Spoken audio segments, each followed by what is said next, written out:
Assalamualaikum warahmatullahi wabarakatuh. Bertemu lagi dengan Kak Rois Adi Salman di channel Guruku Idolaku. Pada hari ini kita akan belajar tema 2, subtema 2, pembelajaran pertama.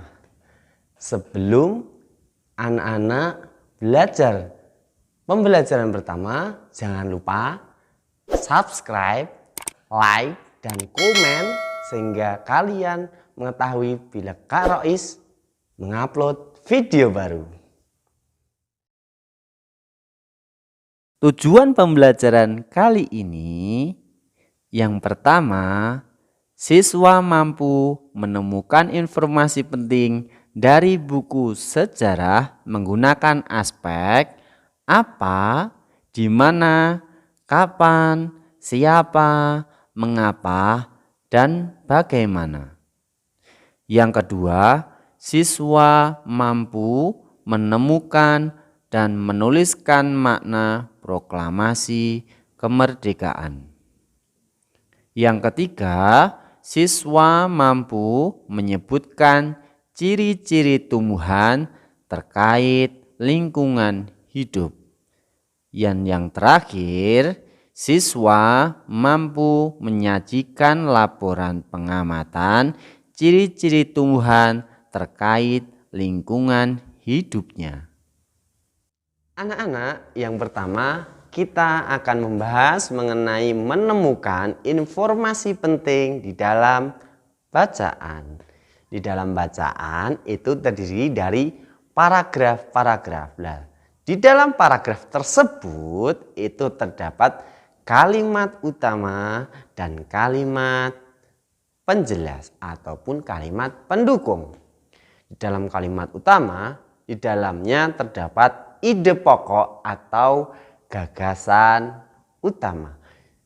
Di dalam gagasan utama itu tersimpanlah informasi penting yang kalian dapat ambil dari bacaan itu tentunya.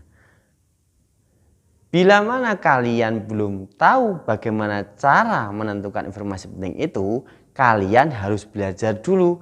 Ada aspek-aspek penting di dalam bacaan. Yang pertama, kalian itu harus mengidentifikasi dulu. Yang pertama, apa? Yang kedua, siapa? Yang ketiga, di mana tempat itu? Yang keempat, kapan kejadian itu? Yang kelima, bagaimana? Yang terakhir adalah mengapa kok kejadian itu bisa terjadi, dan kalian bisa menemukan bagaimana informasi penting di dalam bacaan. Yang kedua, anak-anakku, Kak Rois akan menjelaskan makna proklamasi bagi bangsa dan negara Indonesia. Apa tahu makna proklamasi itu? Proklamasi merupakan deklarasi bagi rakyat dan bangsa-bangsa di luar negeri sana agar bangsa Indonesia itu diakui kedaulatannya baik di dalam negara oleh rakyat maupun di luar negeri.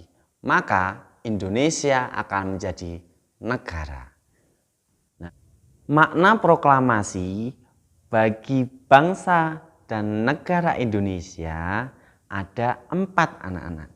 Yang pertama adalah proklamasi sebagai puncak perjuangan Indonesia.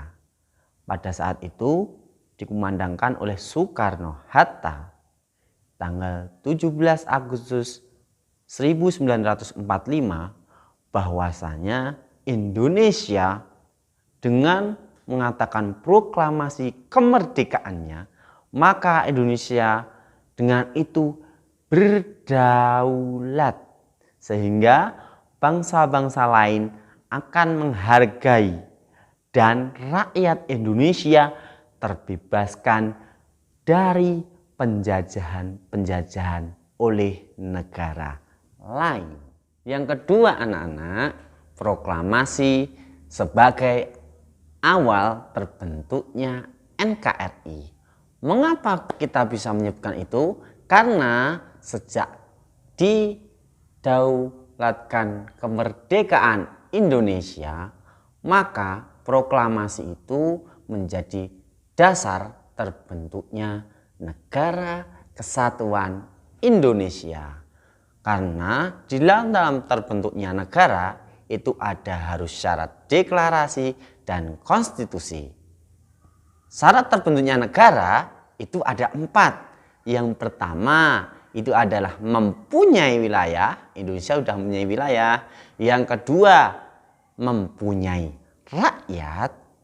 Yang ketiga Indonesia harus memiliki pemerintahan yang berdaulat.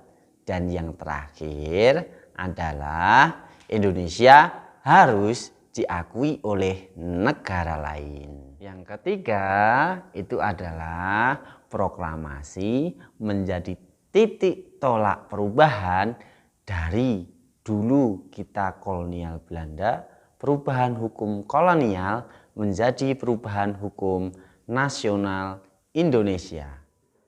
Yang keempat, proklamasi menjadi pintu gerbang kemakmuran masyarakat adil dan makmur. Jadi Indonesia menentukan nasibnya sendiri, masyarakat dipimpin oleh Indonesia, pemerintah Indonesia agar menjadi rakyat yang adil dan makmur.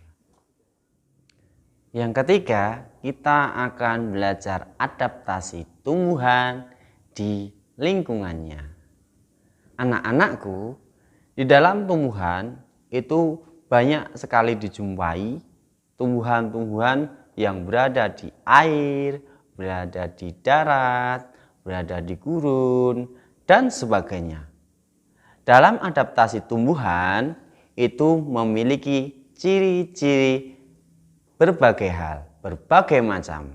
Misalnya tumbuhan teratai. Tumbuhan teratai itu adalah hidup di air.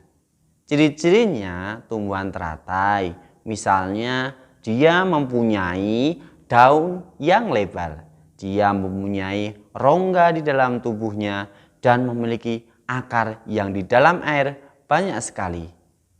Kenapa sih daunnya lebar teratai? Ternyata di dalam daun lebar itu mengandung untuk teratai bisa menyerap sinar matahari sehingga dia dapat berfotosintesis.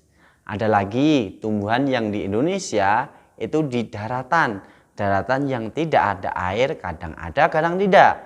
Misalnya pohon jati. Pohon jati dia di dalam musim kemarau dia akan menggugurkan semua daunnya sehingga dia mengurangi penguapan di dalam tubuhnya, sehingga walaupun dia di dalam keadaan kering, dia dapat beradaptasi di lingkungannya. Sekian penjelasan Kak Rois di pertemuan hari ini. Apabila Kak Rois mempunyai tutur kata yang salah, mohon maaf. Jangan lupa nantikan video Kak Rois di channel Guruku Idolaku berikutnya. Wassalamualaikum warahmatullahi wabarakatuh.